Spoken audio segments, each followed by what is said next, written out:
Praise the Lord. നമ്മുടെ ധ്യാനത്തിൻ്റെ സമാപന ദിവസത്തിലേക്ക് വന്നിരിക്കുകയാണ്. ഈ കഴിഞ്ഞ 5 ദിവസങ്ങളിലൂടെ നിങ്ങൾക്ക് എന്തെല്ലാം കിട്ടി? വിശ്വാസത്തിൽ ഒരു പുതിയ കാര്യങ്ങൾ കുറേ പഠിക്കാൻ പറ്റിയോ? എത്ര പേർക്ക് അങ്ങനെ തോന്നുന്നു? ഞങ്ങൾക്ക് കുറേ പുതിയ കാര്യങ്ങൾ പഠിക്കാൻ പറ്റിയെന്ന് ഒന്ന് കൈവീശി കാണിച്ച്, ഒന്ന് കൈയടിച്ച് കർത്താവിന് നന്ദി പറയാം.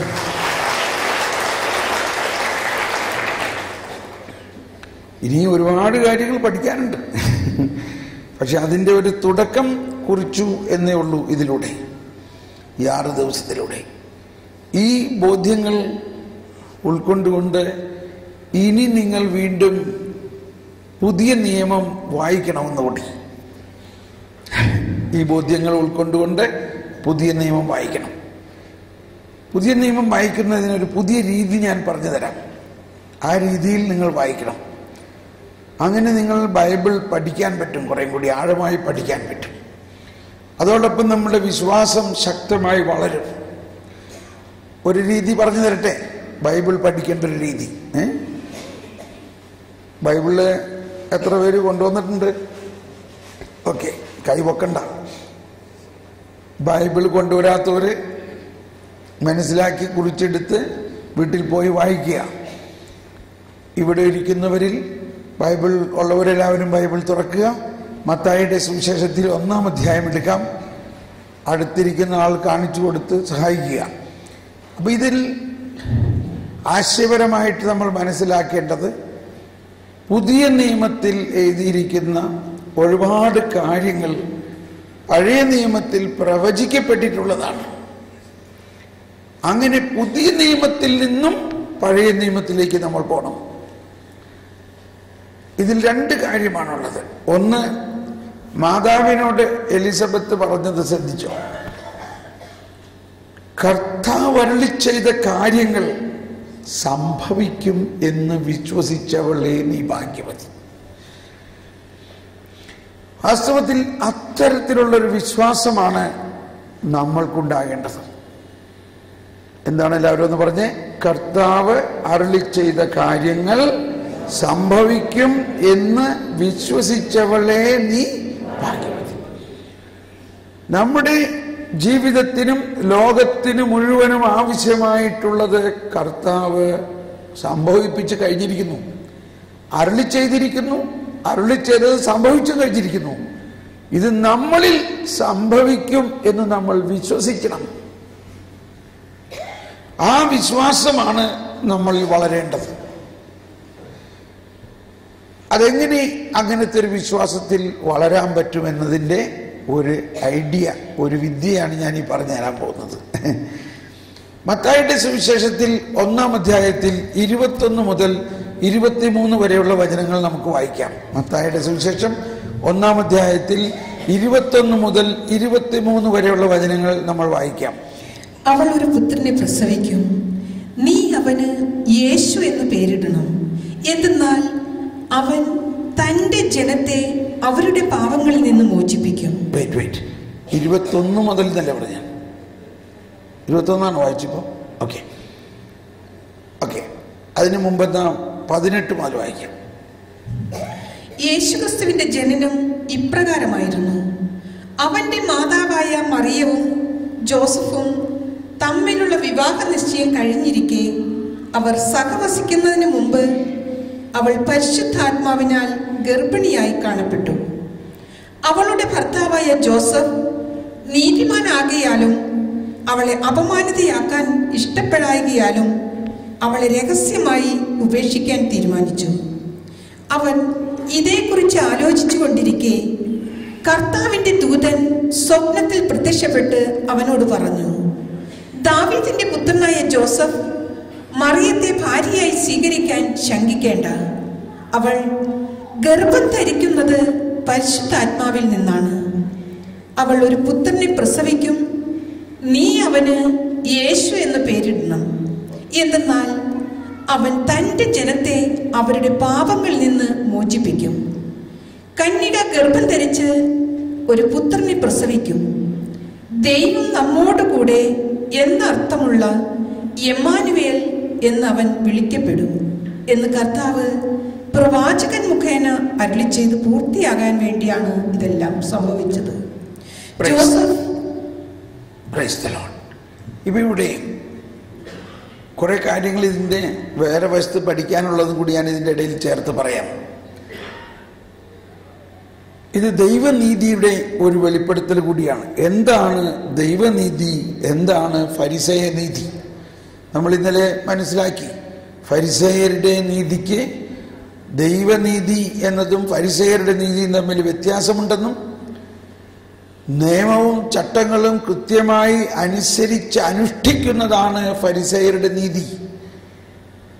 എന്നാൽ ദൈവനീതി അതിനപ്പുറത്ത് കരുണയോടും സ്നേഹത്തോടും കൂടി പാപിയെ സ്നേഹിക്കുന്നതും പാപിയെ രക്ഷിക്കുന്നതിന് അവന്റെ പാപത്തിന് പരിഹാരം ചെയ്യുന്നതുമാണ് ദൈവനീതി. അതിൻ്റെ പൂർണ്ണമായ ഒരു കാര്യവും ഇതിൻ്റെ ഉള്ളിൽ കിടപ്പുണ്ട്. പക്ഷെ അത് പറയാനല്ല ഞാനിത് പഠിപ്പിക്കുന്നെങ്കിലും ഇപ്പോൾ അത് പറയുന്നത് നല്ലതായിരിക്കും. ജോസഫ് ഒരു യഹൂദനാണ്. അതുകൊണ്ട് യഹൂദ പാരമ്പര്യവും യഹൂദ നിയമവും പാലിക്കാൻ ജോസഫ് കടപ്പെട്ടവനാണ്, ഔസേപ്പ്. അപ്പോ ഈ ഔസേപ്പ് വിവാഹം നിശ്ചയം കഴിഞ്ഞു മറിയവുമായിട്ട്. അപ്പൊ അവരുടെ ചട്ടപ്രകാരം വിവാഹ നിശ്ചയം കഴിഞ്ഞാൽ അതാണ്ട് വിവാഹം നടന്ന പോലെയാണ്. പക്ഷെ അവർ ഒരുമിച്ച് വസിക്കാനായിട്ടില്ല. എന്നാൽ അതിനിടയിൽ അവൾ ഗർഭിണിയായിരിക്കുന്നു. ഇന്ന് നമുക്കറിയാം അത് പരിശുദ്ധാത്മാവിലൂടെയാണെന്ന്. പക്ഷെ അന്ന് ജോസഫിന് അതറിയില്ലായിരുന്നു. ആ അവസ്ഥയെ ഒന്ന് ചിന്തിച്ചു നോക്കുക. കല്യാണ നിശ്ചയം കഴിഞ്ഞിരിക്കെ ഒത്തുകല്യാണം കഴിഞ്ഞു. ഇനി കല്യാണം നടക്കുന്നതിനിടയ്ക്ക് പെണ്ണ് ഗർഭിണിയാണെന്ന് അറിയുമ്പോൾ ഉണ്ടാകുന്ന ഒരു അവസ്ഥ. പിന്നെ കല്യാണം കഴിക്കോ?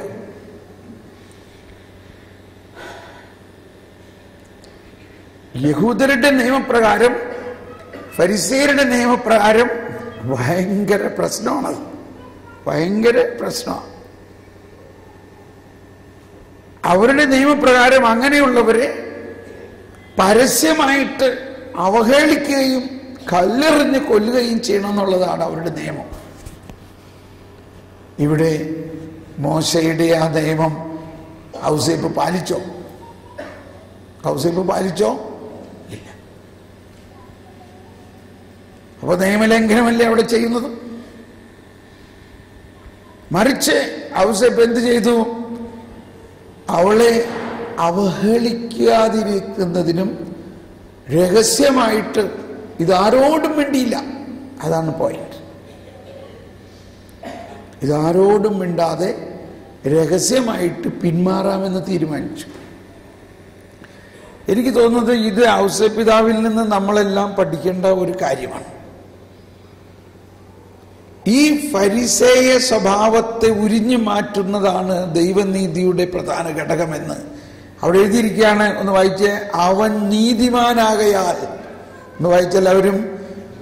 അവൻ നീതിമാനാകയാൽ, വായിച്ചേ.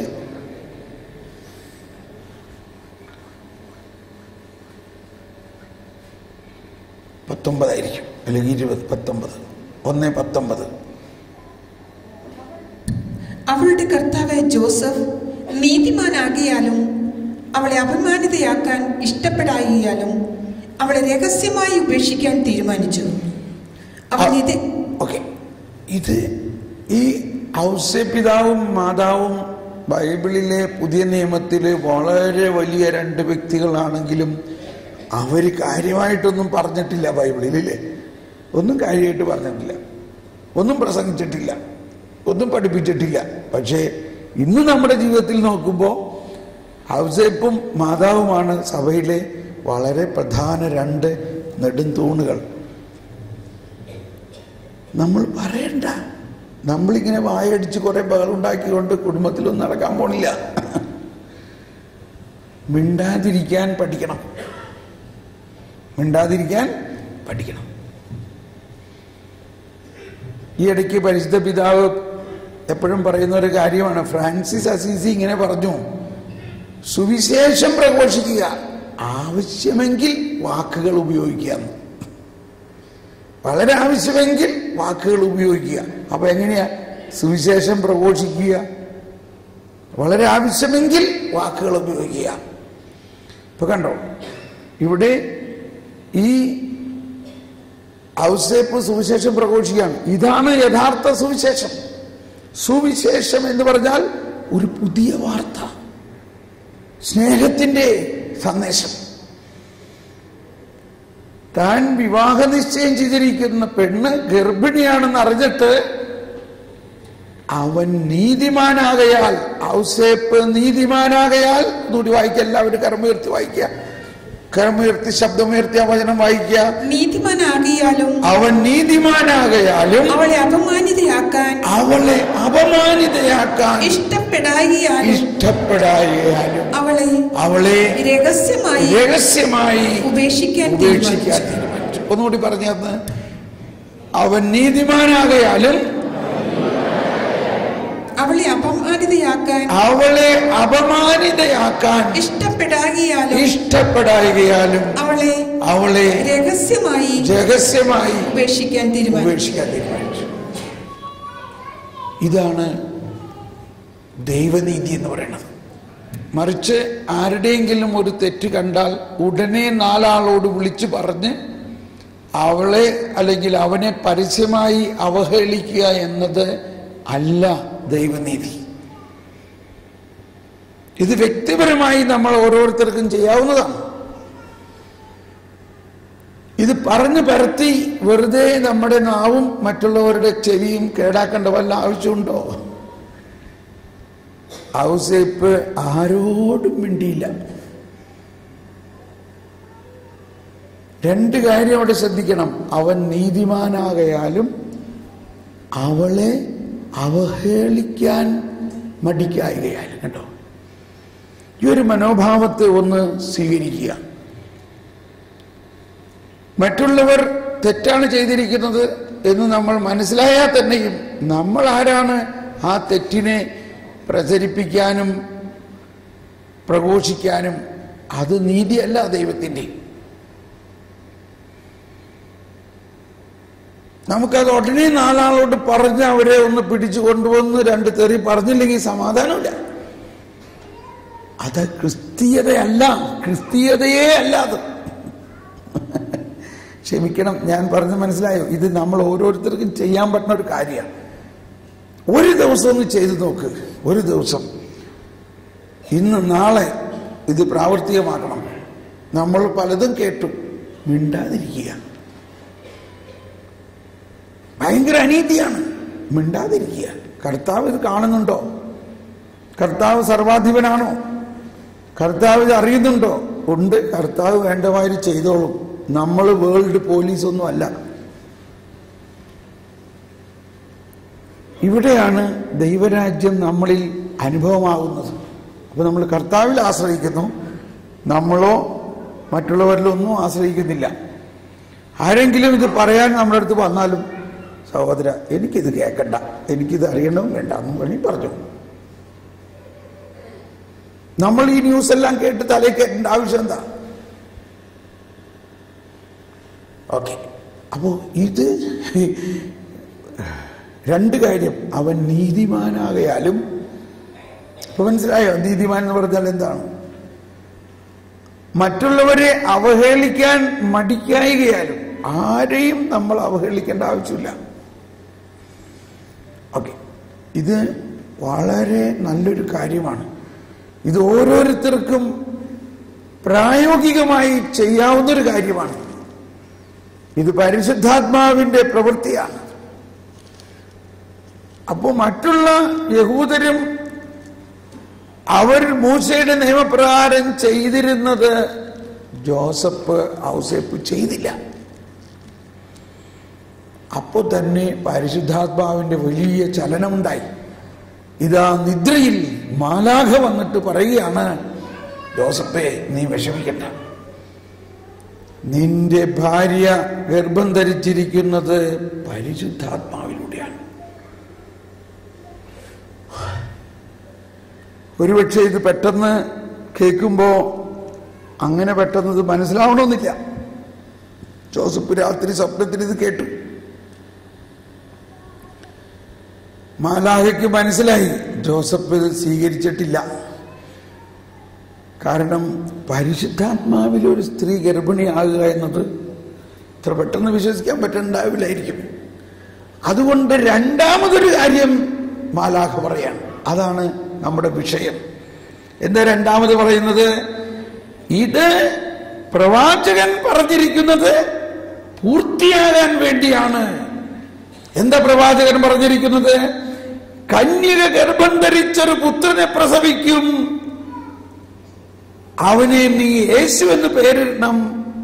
കന്യക ഗർഭം ധരിച്ചൊരു പുത്രനെ പ്രസവിക്കും എന്ന് പ്രവാചകൻ എഴുതിയിരിക്കുന്നത് പൂർത്തിയാകാൻ വേണ്ടിയാണ്. ഞാനിങ്ങനെ കാണുകയാണ്. ഉടനെ ജോസഫ് ചാടി എഴുന്നേറ്റു. ഉടനെ ഒരുപക്ഷെ ആ പ്രവാചക ഗ്രന്ഥം എടുത്തൊന്ന് തുറന്നു നോക്കി. അതെവിടെ എഴുതിയിരിക്കുന്നത്? എവിടെ എഴുതിയിരിക്കുന്നത്? അതെവിടെ എഴുതിയിരിക്കുന്നത്? അപ്പോൾ ഇതാണ് നമ്മൾ പഠിക്കേണ്ടത്. അതെവിടെ എഴുതിയിരിക്കുന്നതെന്ന് നമ്മൾ അന്വേഷിക്കണം. പ്രവാചകൻ പറഞ്ഞിരിക്കുന്നത് പൂർത്തിയാകാനാണെന്ന് എഴുതിയിരിക്കുന്നു. ഏത് പ്രവാചകൻ പറഞ്ഞു? ബൈബിളിന്റെ താഴെ ഒരു ഫുട് നോട്ട് ഉണ്ട്. ആ ഫുട് നോട്ടിൽ നോക്കിയേ, അതാണ് പഠിക്കേണ്ടത്. ഇപ്പോൾ ബൈബിളിലെ ആ പേജിന്റെ താഴെ ഒരു ഫുട് നോട്ടില് എഴുതിയിട്ടുണ്ട്. മത്തായി 1:23 2 കുത്തിട്ടിട്ട് ഇങ്ങനെ എഴുതിയിരിക്കുകയാണ്. യേശയ്യാ 7:14. കണ്ടോ? എല്ലാവരും കണ്ടല്ലോ. ഇനി നമ്മൾ പഠിക്കേണ്ടത് യേശയ്യായുടെ പുസ്തകത്തിലേക്ക് പോകണം. മത്തായിൽ ആ കൈ വെച്ചിട്ട്, മത്തായിൽ ഒരു ചിത്രമോ ഒരു കൈ വെച്ചിട്ട് ഒരടയാളം വെച്ചിട്ട് യേശയ്യായുടെ പുസ്തകം തുറന്നിട്ട് ആദ്യം മനസ്സിലാക്കണേ യേശയ്യാ ഏത് കാലത്താണ് ജീവിച്ചിരുന്നതെന്ന്. അതെങ്ങനെ അറിയും? യേശയ്യായുടെ പുസ്തകത്തിന്റെ ആമുഖത്തിൽ എഴുതിയിട്ടുണ്ട്, യേശയ്യാ BC 8-ാം നൂറ്റാണ്ടിന്റെ 2-ാം പകുതിയിൽ പ്രവാചക ദൗത്യം നിറവേറ്റിയ വ്യക്തിയാണ് യേശയ്യാ. BC 2-ാം നൂറ്റാണ്ടിന്റെ 2-ാം പകുതിയിൽ എന്ന് പറഞ്ഞാൽ BC 700 മുതൽ 750 വരെയുള്ള കാലഘട്ടത്തിൽ പ്രവാചക ദൗത്യം നൽകിയിരുന്ന ആളാണ് യേശയ്യാ. അപ്പോൾ നമുക്ക് കൃത്യമായി ഒരു സമയം മനസ്സിലായി. യേശു ജനിക്കുന്നതിന് 720ഓളം വർഷം, 25ഓളം വർഷം മുൻപ് യേശയ്യാ ദീർഘദർശി പ്രവചിച്ച ആ വചനം ഇപ്പോൾ മറിയത്തിൽ പൂർത്തിയാകുകയാണെന്ന് കേട്ടപ്പോ ഔസേപ്പിനെ ഭയങ്കര കൃത്യമായി മനസ്സിലായി, ഇല്ലേ? വിശ്വാസമായി. അപ്പോൾ ഔസേപ്പ് മറിയത്തെ സ്വീകരിച്ചു. ഇതുണ്ടോ? ഞാനിത് പറയുമ്പോൾ എനിക്കും കോരിത്തരിക. അതായത് ഇവിടെ നമ്മൾ മനസ്സിലാക്കേണ്ടത് ഈ യേശയ്യായിലൂടെ അരുളി ചെയ്ത ആ വചനം മറിയത്തിൽ പൂർത്തിയായിരിക്കുന്നു. ഇനി യേശയ്യാ 7:14 എടുത്ത് വായിച്ച്, യേശയ്യാ 7:14 എടുത്ത് വായിക്കാം. അതിനാൽ കർത്താവ് തന്നെ നിനക്ക് അടയാളം തരും, യുവതി ഗർഭം ധരിച്ച് ഒരു പുത്രനെ പ്രസവിക്കും, അവൻ ഇമ്മാനുവേൽ എന്ന് വിളിക്കപ്പെടും. കണ്ടോ? യുവതി ഗർഭം ധരിച്ച് ഒരു പുത്രനെ പ്രസവിക്കും. യുവതി എന്ന് പറഞ്ഞാൽ വെർജിൻ ഗേൾ, ഒരു കന്യക. അപ്പൊ കന്യക ആയിരിക്കെ തന്നെ എങ്ങനെ ഗർഭം ധരിക്കണേ? കന്യക ഒരു പുരുഷ ബന്ധമുണ്ടായാലല്ലേ ഗർഭം ധരിക്കാൻ പറ്റുള്ളൂ. അപ്പൊ അവളുടെ കന്യാവ്രതം പോയില്ലേ? അതാണ് മാതാവ് കന്യകയായിരിക്കെ തന്നെ. അതിന്റെ അർത്ഥം ഒരു പുരുഷനിലൂടെ അല്ലാതെ ഗർഭം ധരിക്കുക. ഇതെങ്ങനെ സംഭവിക്കും? അത് മാതാവിനോട് പറഞ്ഞപ്പോ മാതാവ് വിശ്വസിച്ചു. എന്തുകൊണ്ടാണ് മാതാവ് വിശ്വസിച്ചത്? ഇതും ദീർഘദർശിയിലൂടെ പറഞ്ഞിരിക്കുന്നതാണെന്ന് മാതാവിന് അറിയാമായിരുന്നു. അതുകൊണ്ട് മാതാവ് പറഞ്ഞു, അങ്ങയുടെ വചനം പോലെ എന്നിലാകട്ടെ. നമ്മുടെ ക്രിസ്തീയ പ്രാർത്ഥനകളുടെ അടിസ്ഥാനപരമായ ആദ്യത്തെ പ്രാർത്ഥന ഇതാണ്. എന്താ പ്രഭാതത്തിൽ നമ്മൾ ചെയ്യുന്ന കുരിശ് വരയ്ക്കുമ്പോൾ ഏത് പ്രാർത്ഥന ചെല്ലണേ? കർത്താവിന്റെ മാലാഖ പരിശുദ്ധ മറിയത്തോട് വചിച്ചു. ഒന്ന് പറഞ്ഞെല്ലാവരും, കർത്താവിന്റെ മാലാഖ പരിശുദ്ധ മറിയത്തോട് വചിച്ചു.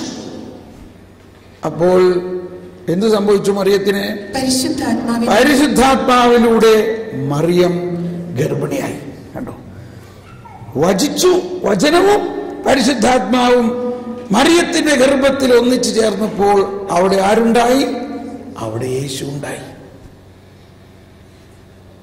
കർത്താവിന്റെ മാലാഖ പരിശുദ്ധ മറിയത്തോട് വചിച്ചു.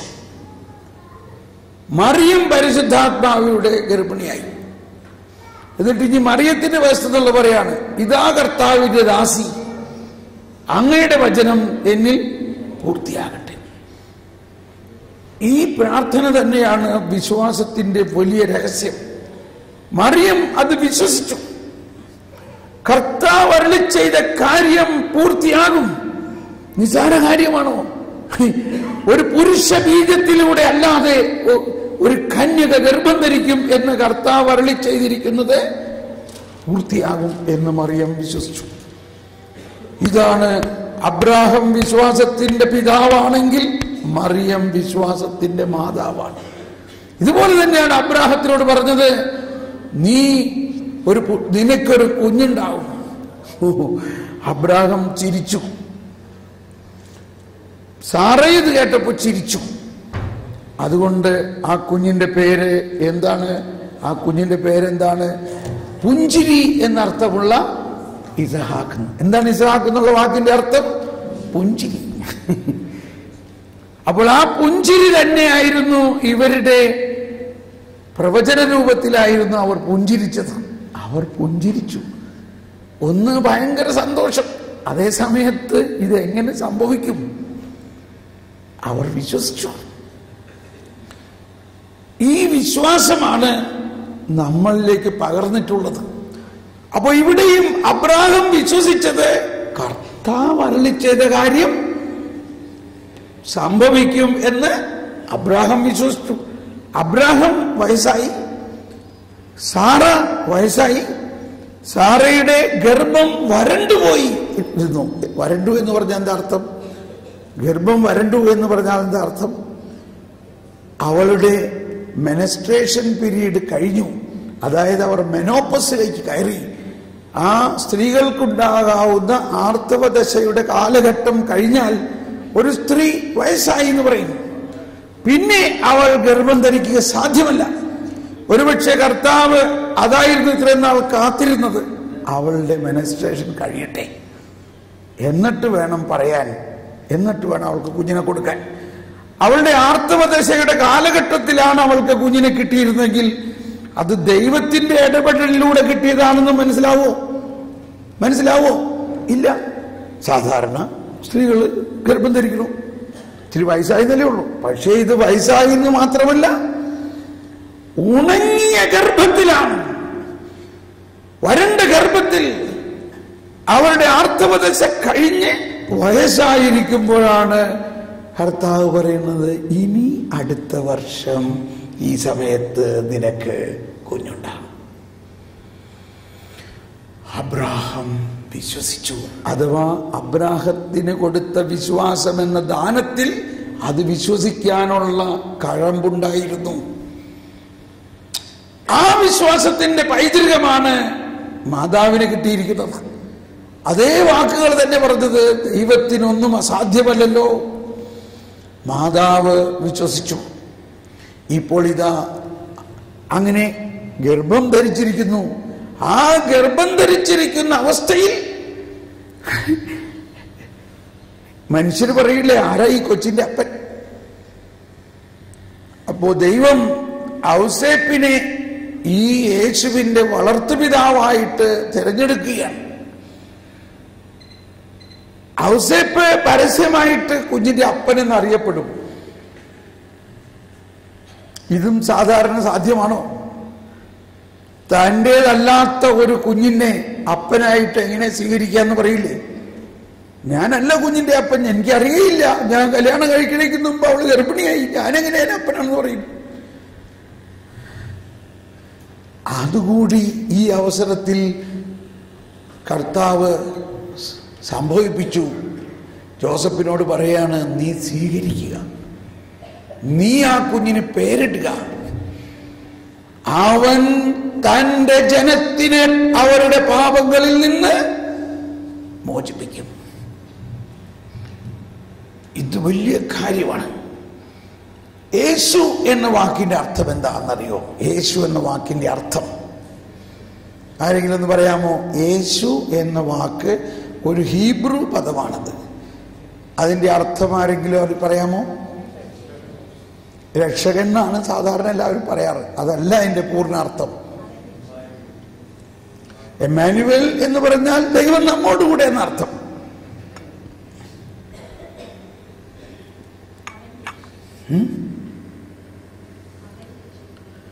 അവൻ രക്ഷിക്കും. ഒരുവിധമായിട്ടുണ്ട്, മുഴുവനായില്ല. വേറെ ആർക്കെങ്കിലും പറയാൻ പറ്റുമോ? എന്നാ പഠിച്ചോളൂ. ദൈവം രക്ഷിക്കും. എന്താണ് യേശു എന്ന വാക്കിന്റെ അർത്ഥം? ദൈവം രക്ഷിക്കുന്നു. ഒന്നെല്ലാവരും കരമുയർത്തി ഉച്ചത്തിലേറ്റ് പറഞ്ഞ്, ദൈവം രക്ഷിക്കുന്നു. യേശുവേ എന്ന് പറഞ്ഞാൽ ദൈവം രക്ഷിക്കുന്നു. അപ്പൊ അതിൽ തന്നെ ഒരു ധ്വനിയുണ്ട്. മനുഷ്യനെ സ്വയം രക്ഷിക്കാൻ സാധിക്കില്ല. ആർക്ക് മാത്രമേ സാധിക്കുകയുള്ളൂ? ദൈവത്തിനെ സാധിക്കുകയുള്ളൂ. അപ്പോൾ മലാഖ ഔസേപ്പിനോട് പറഞ്ഞു, അവൻ തൻ്റെ ജനത്തെ അവരുടെ പാപങ്ങളിൽ നിന്ന് മോചിപ്പിക്കും. അപ്പോ ഇവിടെയെല്ലാം ഇതൊക്കെ നമ്മൾ പറയുന്നുണ്ടെങ്കിലും നമ്മളെ പ്രമാണങ്ങളെ മാത്രം പിടിച്ചിരിക്കുകയാണ്. അപ്പൊ ഞാൻ ഒരുപാട് പ്രാവശ്യം ഇത് പറഞ്ഞു. ഇനി ഇത് മനസ്സിലാകാൻ പറ്റാത്തവർക്ക് പരിശുദ്ധാത്മാവേ ഇത് മനസ്സിലാക്കി തരണേ. കാരണം നമ്മൾ ഇത്രയും നാൾ പ്രമാണങ്ങളെ മാത്രം പിടിച്ചു നിന്നുകൊണ്ട് അതനുസരിക്കാത്തവരെ വിമർശിക്കുകയും അതനുസരിക്കാത്തവരെ തല്ലുകയും ദേഷ്യപ്പെടുകയും എല്ലാം ചെയ്യുന്ന ഒരു അവസ്ഥയായിരുന്നുവെങ്കിൽ അതൊരു ഫരിസേയന്റെ അവസ്ഥയാണ്, ക്രിസ്ത്യാനിയുടെ അവസ്ഥയല്ല. ഇതാ ക്രിസ്ത്യാനിയുടെ അവസ്ഥ ഔസേപ്പിതാവിൽ കാണുന്നു. ഇത്രയും വലിയ ഒരു സംഭവമാണെങ്കിലും ഔസേപ്പ് മിണ്ടുന്നില്ല. ആരോടും പറഞ്ഞ് അപമാനിക്കുന്നുമില്ല. ഇന്നത്തെ കാലഘട്ടത്തിലാണെങ്കിൽ ടെലിഫോണുകളും മൊബൈൽ ഫോണുകളും ഇന്റർനെറ്റും ഫേസ്ബുക്കും എല്ലാം ഉള്ളതിന്റെ പേരിൽ ഉടനെ ലോകവ്യാപകമായി പ്രസരിക്കാനുള്ള സാധ്യതകളാണുള്ളത്. അതെല്ലാം ഒഴിവാക്കാൻ. ഓക്കെ, അപ്പൊ നമ്മൾ പറഞ്ഞ വിഷയം ഇതാണ്. ദൈവവചനം ഇതുപോലെ പഠിക്കുമ്പോൾ വിശ്വാസം വർദ്ധിക്കും എന്നാണ് ഞാൻ ഈ പറഞ്ഞു വരുന്നത്. എങ്ങനെ പഠിക്കും?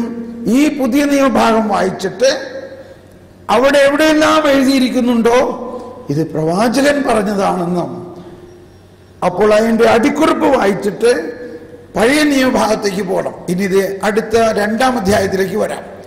2-ാം അധ്യായത്തിൽ 3 രാജാക്കന്മാർ യേശുവിനെ അന്വേഷിച്ച് വരുന്ന ഭാഗമാണ്. അതിൽ 5-6 വചനം വായിക്കാം. അവൻ പറഞ്ഞു, യൂദയായിലെ ബെത്ലഹേമിൽ പ്രവാചകൻ എഴുതിയിരിക്കുന്നു. അതായത് ഹെരോദേസിന്റെ അരമനയിൽ വന്ന് ഈ 3 രാജാക്കന്മാർ അന്വേഷിച്ചപ്പോൾ ഹെരോദേസ് ആകെ ആശ്ചര്യപ്പെട്ടു. എന്റെ രാജ്യത്ത് വേറൊരു രാജാവ് പറക്കുന്നു.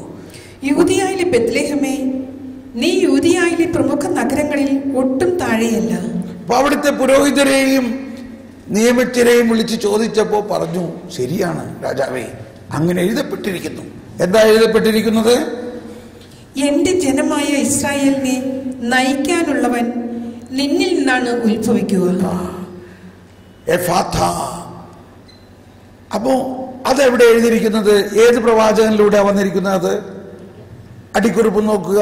ആ 2-ാം അധ്യായത്തിലെ ഈ പാസേജിന്റെ താഴെയുള്ള അടിക്കുറിപ്പിൽ എന്താ എഴുതിയിരിക്കുന്നത്? ആരിലൂടെയാണ് പറഞ്ഞിരിക്കുന്നത്? മിക്ക പ്രവാചകനിലൂടെയാണ് അരുളപ്പെട്ടിരിക്കുന്നത്.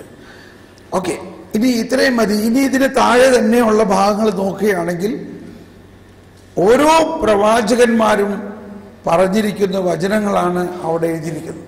അപ്പൊ ഇങ്ങനെ പുതിയ നിയമഭാഗം വായിക്കുമ്പോൾ, പുതിയ നിയമഭാഗം വായിച്ചിട്ട് ഓരോ പാരഗ്രാഫിലും എവിടെയെല്ലാം ഇങ്ങനെ എഴുതപ്പെട്ടിരിക്കുന്നു എന്ന് പറയുന്നു, ആ എഴുതപ്പെട്ടിരിക്കുന്ന വചനത്തെ ഇതിന്റെ അടിക്കുറിപ്പിൽ കണ്ടുപിടിച്ച് എഴുതപ്പെട്ടിരിക്കുന്ന വചനം പോയി വായിക്കണം പഴയ നിയമത്തിൽ. അങ്ങനെ കുറെ വായിച്ചു കഴിയുമ്പോൾ നമുക്ക് മനസ്സിലായി, ആഹാ എടാ ഇതൊരു കഥയല്ല, ഇതൊരു കഥയല്ല, ഇത് സത്യമായും കർത്താവ് അരുളി ചെയ്തത് പഴയ നിയമത്തിൽ പരിശുദ്ധാത്മാവിലൂടെ പ്രഘോഷിക്കപ്പെട്ടത് ഇതാ പുതിയ നിയമത്തിൽ പൂർത്തിയായിരിക്കുന്നു എന്നത് ശരിക്കും നമുക്ക് മനസ്സിലാവുകയും നമ്മുടെ ഉള്ളിൽ ഒരു ബോധ്യമുണ്ടാവും. അപ്പോൾ ഈ പറയണ കാര്യങ്ങളൊക്കെ സംഭവിക്കും. എന്ത് ബോധ്യമുണ്ടാവും? പറയണ കാര്യങ്ങളെല്ലാം സംഭവിക്കും. എവിടെ സംഭവിക്കും? നമ്മുടെ ജീവിതത്തിലും സംഭവിക്കും. അങ്ങനത്തെ ഒരു വിശ്വാസമാണ് നമ്മളിൽ വളരേണ്ടത്. അപ്പൊ ഇതൊരു ഹോംവർക്കായിട്ട് എടുക്കാമോ? അടുത്ത ദിവസങ്ങളിൽ നാളെ മുതൽ നിങ്ങൾ ചെയ്യേണ്ടത് ഒരധ്യായമെങ്കിലും പുതിയ നിയമത്തിലെ സുവിശേഷ ഭാഗം വായിച്ച് ചുമ്മാ വായിച്ചു പോകുകയല്ല, ഓരോ പാരഗ്രാഫിനെയും നിർത്തി പഠിക്കണം. അതിൽ ആര് പറഞ്ഞിട്ടുള്ളതാണ്, ആരെക്കുറിച്ചാണ് അതിൽ സംസാരിക്കുന്നത്, ഏത് പ്രവാചകനിലൂടെ അതിനെക്കുറിച്ചുള്ള സൂചനയുണ്ട്, അതിൻ്റെ അടിക്കുറിപ്പിൽ എഴുതിയിട്ടുള്ളത് വായിച്ച് ആ പ്രവാചക ഗ്രന്ഥങ്ങളിലും സങ്കീർത്തനങ്ങളിലും മോശയുടെ പുസ്തകങ്ങളിലും അതിനെക്കുറിച്ച് എഴുതിയിട്ടുള്ളതെല്ലാം പഠിച്ച് അങ്ങനെ ഒരു ദിവസം ഒരധ്യായമെങ്കിലും വെച്ച് നിങ്ങൾ മുന്നോട്ട് പോകണം. അങ്ങനെ പുതിയ നിയമം പഠിക്കണം. അങ്ങനെ പഠിക്കുമ്പോൾ അത് വലിയ ഒരു വിശ്വാസത്തിൻ്റെ വലിയൊരു ശക്തിയായിട്ട് മാറും. യെശയ്യായുടെ പുസ്തകത്തിൽ ഇനി അപ്പോൾ ഇതാണ് ഞാൻ പറഞ്ഞ പുതിയ രീതിയിലുള്ള ഒരു ബൈബിൾ പഠന രീതി. ഇങ്ങനെ ചെയ്യാമോ? എല്ലാവരും ചെയ്യണം. പ്രത്യേകിച്ച് യുവതിയുവാക്കൾ ഇങ്ങനെ പഠിക്കണം. അപ്പൊ അങ്ങനെ പഠിക്കുമ്പോൾ നമ്മുടെ വിശ്വാസം പെട്ടെന്ന് വളരുന്നതായിട്ട് നമുക്ക് അനുഭവമാകും. പെട്ടെന്ന് വളരും. കാരണം നമുക്ക് കൃത്യമായിട്ട് മനസ്സിലായി ഇത് അവിടെ പറഞ്ഞിരിക്കണം, ഇവിടെ പൂർത്തിയായിരിക്കണം. അങ്ങനെ എല്ലാ വചനവും പൂർത്തിയാകും എന്നൊരു വിശ്വാസം നമുക്കുണ്ടാവും. ഇപ്പോൾ ഞാൻ പറഞ്ഞു, നിങ്ങൾ രോഗിയായിട്ടുള്ളവരാരെങ്കിലും വരുവിൻ, ഞാൻ പ്രാർത്ഥിക്കുമ്പോൾ സൗഖ്യമാകും എന്ന്. എന്തുകൊണ്ടാണ് പറഞ്ഞത്? കർത്താവ് അരുളി ചെയ്തിരിക്കുന്നു, വിശ്വാസികൾക്ക് ഇങ്ങനെ ഒരു അടയാളമുണ്ട്. എന്താ അടയാളം? അവർ രോഗികളുടെ മേൽ കൈവച്ച് പ്രാർത്ഥിക്കുമ്പോൾ രോഗികൾ സുഖപ്പെടും. ഇത് ഞാൻ വിശ്വസിക്കുന്നു. എന്തുകൊണ്ട് ഞാൻ വിശ്വസിക്കുന്നു? ഇതുപോലെ അനേകം കാര്യങ്ങൾ കർത്താവ് പറഞ്ഞിരിക്കുന്നത് അവിടെ പൂർത്തിയായിരിക്കുന്നത് നമ്മൾ കണ്ടിരിക്കുന്നത് കൊണ്ട് വിശ്വസിക്കുന്നു. അപ്പോൾ കർത്താവ് പറഞ്ഞിരിക്കുകയാണ്, നീ കൈവച്ച് പ്രാർത്ഥിക്കുകയാണെങ്കിൽ രോഗി സുഖപ്പെടും. എന്നോട് പറഞ്ഞേക്കുന്നത് കൈവയ്ക്കാനാണ്. സുഖപ്പെടുത്തുന്നത് ആരാ? സുഖപ്പെടുത്തുന്നത് ഞാനല്ല, സുഖപ്പെടുത്തുന്നത് ഞാനേ അല്ല, സുഖപ്പെടുത്തുന്നത് കർത്താവാണ്. ആ കർത്താവ് എന്നിലുമുണ്ട്, ആ കർത്താവ് നിങ്ങളിലുമുണ്ട്. അപ്പോൾ വിശ്വാസത്തിന്റെ ഒരു വർധനയാണ് പടിപടിയായി നമ്മളിൽ ഉണ്ടാകേണ്ടത്. ഓക്കെ, യെശയ്യായുടെ പുസ്തകത്തിൽ 51-ാം അധ്യായത്തിൽ 1, 2, 3 വചനങ്ങൾ പറയുന്നു. ഇതാണ് കർത്താവിനെ അന്വേഷിക്കുന്നവരെ, രക്ഷ തേടുന്നവരെ, എല്ലാവരും കരമുയർത്തി ശബ്ദമുയർത്തി കർത്താവിനെ അന്വേഷിക്കുന്നവരെ, രക്ഷ തേടുന്നവരെ എന്റെ വാക്ക് കേൾക്കുവിൻ. നിങ്ങളെ വെട്ടിയെടുത്ത പാറയിലേക്കും നിങ്ങളെ കുഴിച്ചെടുത്ത ഖനിഗർഭത്തിലേക്കും നോക്കുവിൻ. തുടർന്ന് നിങ്ങളുടെ പിതാവായ അബ്രാഹത്തെയും നിങ്ങളെ വഹിച്ച സാറയെയും നോക്കുവിൻ. അബ്രാഹം ഏകനായിരിക്കെ ഞാൻ അവനെ വിളിച്ചു, ഞാൻ അവനെ അനുഗ്രഹിച്ചു, അവൻ വർദ്ധിച്ചു പെരുകി. Praise the Lord. ഹലോ, കർത്താവിനെ അന്വേഷിക്കുന്നവരെ ഒന്നുകൂടി വായിക്കാം. കർത്താവിനെ അന്വേഷിക്കുന്നവരെ. നമ്മൾ കർത്താവിനെ അന്വേഷിക്കുന്നവരാണോ എന്ന് പറഞ്ഞ എല്ലാവരും ഒന്നുകൂടി ആ വചനം പറഞ്ഞേ. കർത്താവിനെ അന്വേഷിക്കുന്നവരെ, കർത്താവിനെ അന്വേഷിക്കുന്നവരെ, രക്ഷ തേടുന്നവരെ, രക്ഷ തേടുന്നവരെ, എന്റെ വാക്ക് കേൾക്കുവിൻ. എന്റെ വാക്ക്. നിങ്ങളെ വെട്ടിയെടുത്ത പാറയിലേക്കും നിങ്ങളെ കുഴിച്ചെടുത്ത ഖനിഗർഭത്തിലേക്കും നോക്കുവിൻ. നിങ്ങളുടെ പിതാവായ അബ്രാഹത്തെയും നിങ്ങളെ വഹിച്ച സാറയെയും നോക്കുവിൻ.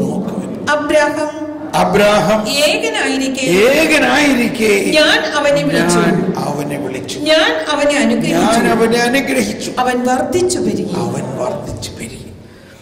ഇതാണ് നമ്മുടെ വിശ്വാസത്തിന്റെ മറ്റൊരു നിധി എന്ന് പറയുന്നത്. നമുക്ക് എവിടെ നിന്നാണ് ഈ വിശ്വാസം കിട്ടിയത്?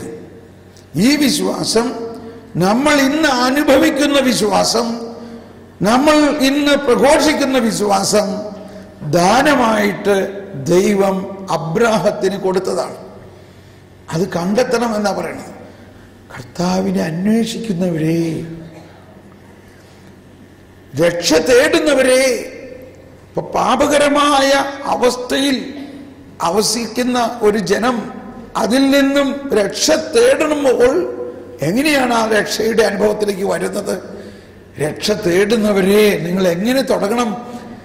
നിങ്ങളെ വെട്ടിയെടുത്ത പാറയിലേക്കും നിങ്ങളെ കുഴിച്ചെടുത്ത ഖനി